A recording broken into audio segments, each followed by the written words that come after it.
Desde quando você deixou de ser corajosa? Eu tava refletindo isso e eu resolvi abrir a câmera aqui para compartilhar com vocês enquanto eu faço a minha maquiagem do dia a dia, porque me aconteceu algo essa semana que eu acho importante falar, até para te fazer refletir no será que eu tô me perdendo da minha real essência? Vamos lá, sem papo de coach aqui, eu vou mais uma vez compartilhar algo que aconteceu essa semana comigo e que eu acho importante falar, até porque nós mulheres muitas vezes nos sentimos desencorajadas e é bom a gente dar a mãozinha aqui uma para outra se a gente se perdeu aí no meio do caminho. Com o passar dos anos, a gente tem tendência a ficar um pouco mais medrosa.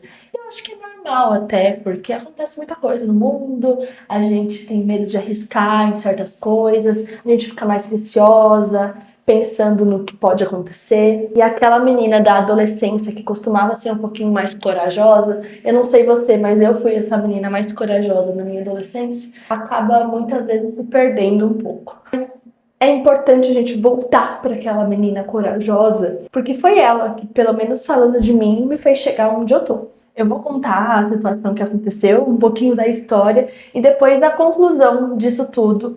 E aí você me fala se faz sentido ou não e tenta refletir também na sua vida. Eu tô olhando pra cá agora, mas eu vou passar a olhar pra cá, porque eu vou me maquiar, senão eu vou borrar, hein? Mas eu tô aqui com você. Eu e meu marido trocamos de carro. E nós pegamos o carro novo no sábado. Hoje é quinta-feira. E ontem a minha irmã me chamou para jantar na casa dela, que uma amiga nossa ia lá também, e esse é o encontrinho das meninas. Aí, gente, me veio um choque, porque eu e meu marido pegamos o carro no sábado, mas até quarta-feira, que foi ontem, eu ainda não tinha dirigido o carro novo. E esse carro que nós pegamos é automático, o que a gente tinha antes era manual. Sabe quando você tá com medo, que você não sabe de onde vem esse medo?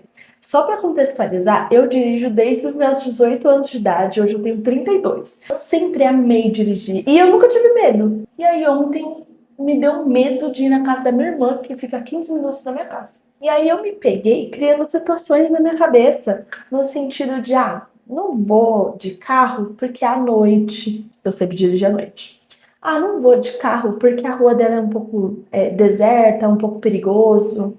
Não vou de carro porque ele é novo, vai que acontece alguma coisa. Eu criei várias situações na minha cabeça que pra mim não era normal, porque eu nunca fui assim. Mas aí eu caí em mim e falei, Gabriela, pera lá, você sempre dirigiu, esse não é o seu primeiro, nem segundo, nem terceiro carro. O que tá acontecendo com você, mulher? Aí eu caí em mim e falei, não, eu vou, porque uma hora eu vou ter que dirigir esse carro. Até então, os outros dias da semana, desde quando a gente pegou o carro até ontem, eu estava andando de Uber, porque eu estava com medo real de pegar o carro. E aí eu fui. E no meio do caminho, eu não coloquei música, eu não coloquei GPS, porque é a casa da minha irmã, eu sempre vou pra lá, então eu sei o caminho de cabeça. E aí eu fui refletindo, só eu e meus pensamentos. E como é importante a gente vigiar os nossos pensamentos, gente. Porque eu comecei a pensar, da onde está vindo esse medo? Por que eu tô com medo? Por que eu tô tão insegura? Se eu já tivesse medo antes, e aí pegar um carro novo, dar aquele friozinho na barriga, é uma coisa. Não, mas eu tava com medo. E aí eu comecei a pensar e refletir sobre a minha vida. E era uma conversa meio louca, sabe? Como se fosse eu comigo mesma, pensando, Gabi, você com 19 anos comprou seu primeiro carro sozinha. Eu tinha um namorado que era de Guarulhos e eu morava no ABC Paulista. Eu morava com os meus pais ainda. Eu fui pra faculdade de carro e depois eu fui pra casa dele. Mas detalhe, eu tinha pego carro novo 2 dias. Então assim, não tinha experiência nenhuma. Era o meu primeiro carro, eu não dirigia ainda sozinha. E a primeira vez que eu fui, eu já peguei Fernão Dias. Pra quem não é de São Paulo, não conhece, é uma rodovia um pouco perigosa. E fui sozinha, 11 horas da noite, com 19 anos, sem experiência, no volante e sem avisar ninguém, porque se eu avisasse meu pai e minha mãe, eles não iam deixar eu ir. E eu falei, não vou falar pra ninguém, só vou falar quando eu chegar lá. Outra situação meio doidinha também, eu fui pra Austrália, eu fiz um intercâmbio na Austrália, e quando eu cheguei na Austrália, na primeira semana que eu cheguei na Austrália, eu comprei uma moto. Pergunta se eu já tinha dirigido moto. Nunca. Você vai falar, nossa, chegou e já comprou uma moto. A moto lá era baratíssima, é aquelas bis, então lá era bem barato mesmo. E eu comprei para começar a fazer Uber de moto. Eu acho que foi uma das coisas mais doidas que eu fiz, porque a Austrália tem a mão contrária, então eu nunca tinha dirigido moto. Eu estava na mão contrária, doida. Tem várias histórias loucas minhas com essa moto, mas não vou me estender aqui, senão o vídeo vai ficar muito longo e essa não é a pauta daqui agora. O que eu quero dizer é sobre coragem. Enfim, outra situação, eu lá na Austrália ainda também cuidei de criança uma época. E eu dirigia 2 carros, uma Mercedes e uma Land Rover. Tipo assim, carrão, nunca tinha dirigido carrão assim na minha vida. E peguei o carro.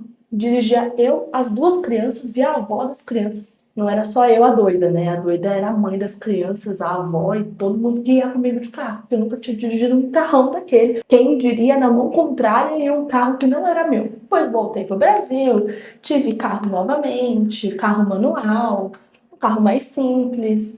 E aí agora a gente pegou esse carro automático e simplesmente eu quase entrei em pânico porque eu não queria dirigir. E aí eu falo, se você é uma pessoa que você já tem mais medo mesmo de situações na vida, é normal você ter um certo medinho de dirigir um carro novo, de ter aquele frio na barriga. Mas quando você não tem medo, quando você já é uma pessoa um pouco mais corajosa, por natureza, assim, eu acho que eu sou meio louca mesmo. Tem várias, inúmeras situações aí da minha vida que eu falo, gente, não é possível que eu fiz isso. Enfim, eu tenho um pouco dessa personalidade, mas eu me vi num lugar que parecia que não era eu. E aqui é o ponto, como a gente se perde de nós mesmas muitas vezes quando a gente não está atenta ao que a gente está sentindo, à fase que a gente está vivendo, a achar que é normal. Muitas vezes pode ser normal, mas muitas vezes não. Então, eu não sei a situação que você está passando aí na sua vida, eu não sei por que desse medo todo, talvez, que você esteja sentindo, mas por que não se permitir? Por que não tentar voltar para aquela essência de criança, sabe? Que não tem medo das coisas. Quando a gente é criança, a gente se permite um pouco mais. E aqui o papo é para se permitir, é para não deixar o medo te abalar, sabe? O medo te paralisar. Porque se a gente não tá atento, o medo paralisa a gente. Peraí, deixa eu fazer minha boca. A questão é que não é pra você não ter medo, sabe? Ou você não pode ter medo. Pode ter medo. Você não pode deixar esse medo te impedir de ser quem você é. Porque se a gente não vigia, a gente se perde. Eu falei tanto aqui que eu até me perdi na maquiagem. Não passei corretivo, não fiz contorno, não fiz nada, mas é só pra fazer algumas gravações, então dá aquela carinha de saúde. E é isso, o papo de hoje foi sobre coragem. Então se permita, permita viver, permita sentir, mas vigia da onde está vindo esse medo. Um beijo e até o próximo vídeo.